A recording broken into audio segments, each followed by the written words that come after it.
I still remember the exact moment the fork slipped from my fingers and clattered against the porcelain plate. The sound cut through the low hum of family chatter like a crack in glass. My brother Daniel stood at the head of the table, glass raised, smiling that easy, practiced smile he'd worn since we were kids.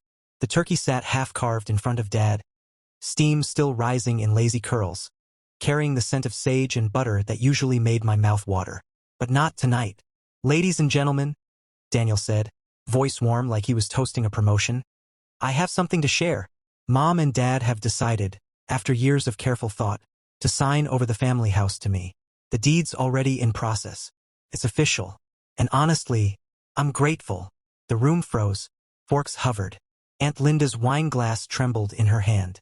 My mother looked down at her napkin, twisting it slowly, as if studying the embroidered edge might make the words disappear.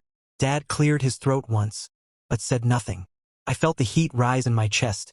Not anger yet, just a deep, hollow surprise. Because that house wasn't just bricks and memories. It was the place I'd rebuilt after the fire in '09, when the insurance barely covered half. I'd spent 3 years of weekends there, sanding floors until my hands bled, paying contractors out of my own savings while Daniel was off chasing deals in the city. I'd never asked for a thank you. I just thought family knew. But there he stood, claiming it like a prize he'd won fair and square. I looked at Mom. Her eyes met mine for half a second, guilty, pleading, then darted away. Dad stared at his plate, jaw tight, the way he always did when something was too hard to face. Daniel kept talking. "It's not about favoritism. It's about stability. I got kids now, a family to grow into it. You understand, right, sis?"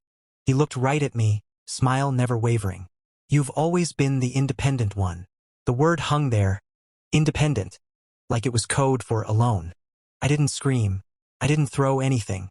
I just sat there, feeling the room tilt slightly, the candle flames blurring at the edges of my vision.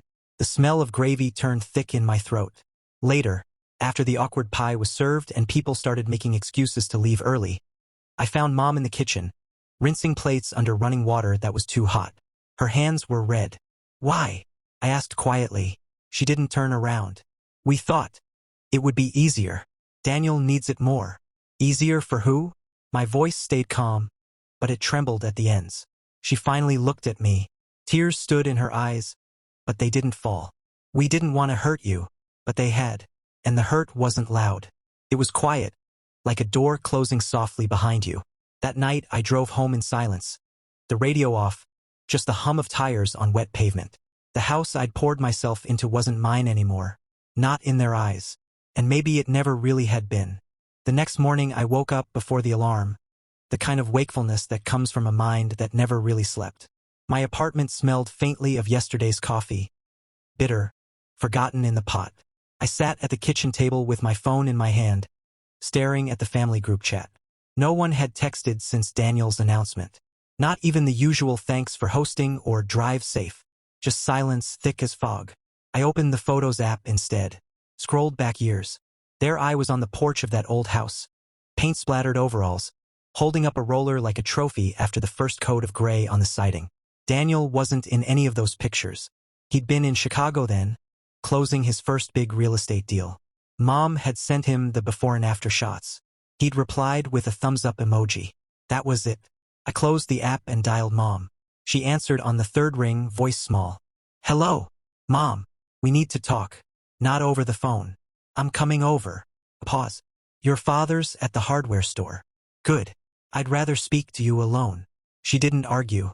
An hour later I pulled into the driveway of their small ranch house, the one they'd bought after selling the big family place to downsize. The one they still called temporary even after 12 years. Mom was waiting on the front step, arms crossed over her cardigan like she was holding herself together. We went inside. The living room smelled of lemon polish and the faint vanilla of the candle she always burned when she was nervous. She offered tea. I said no. I sat across from her on the couch. "Tell me the truth. All of it." She looked at her hands, thin, veined, still red from last night's scalding water. "It started 2 years ago. Daniel came to us. He was in trouble. Bad investments. The market turned on him. He was going to lose the condo, maybe more. He asked for help. We didn't have cash, but we had the house. The one you fixed up." I felt my throat tighten. So you promised him the house if he got back on his feet? Not exactly. She swallowed. We told him we'd think about it. But then his wife got pregnant again, twins this time. He said he needed roots, something permanent for the children. He kept coming back. Every visit, every call. Gentle at first. Then, less gentle. I pictured it. Daniel in his pressed shirts, leaning on the kitchen counter, voice low and reasonable. The way he could make you feel selfish for saying no. And you never told me, I said. Not a question. We didn't want to burden you. You'd already done so much. I laughed once, short, bitter. Burden me? Mom, I spent my savings on that roof. I missed vacations, dates, sleep, because I thought we were building something together. For all of us. Her eyes filled. We thought if we gave it to him, he'd stop asking. He'd be secure. And you're strong. You always land on your feet. The words landed like stones. Strong. Independent. Alone. I stood up. I'm not angry at Daniel for needing help. I'm angry you chose silence over honesty. You let him rewrite the story while I was still writing checks. She reached for my hand. I didn't pull away, but I didn't hold on either. I'm sorry, she whispered. I nodded once. I know. I left without hugging her. The door clicked shut behind me softer than I expected. That afternoon I drove to the old house. My house. The key still worked. My copy, the one they'd never asked for back. Inside, everything looked the same. The wide oak floors I'd refinished. The crown molding I'd measured twice. The kitchen island where we used to eat cereal at midnight after long days. But now it felt borrowed. I sat on the bottom step of the staircase and cried. Not loud sobs. Just quiet, steady tears that tasted like salt and sawdust. I cried for the girl who thought hard work meant something permanent. For the sister who believed family didn't keep score. When the tears stopped, I wiped my face with my sleeve and made a decision. Thanksgiving wasn't over yet. 2 weeks later, the second family gathering happened. Not planned, not festive. Just necessary. Daniel had invited everyone to see the house one last time before the paperwork finishes. He framed it as closure, a chance to walk through the rooms, share memories, take a few last photos. Mom and Dad agreed. I didn't respond to the group text, but I went anyway. I arrived last. The driveway was already full, cousins' minivans, Aunt Linda's old sedan, even Uncle Ray's truck. Laughter drifted out the open front door, brittle and forced. I stepped inside carrying nothing but my keys and the envelope I'd prepared the night before.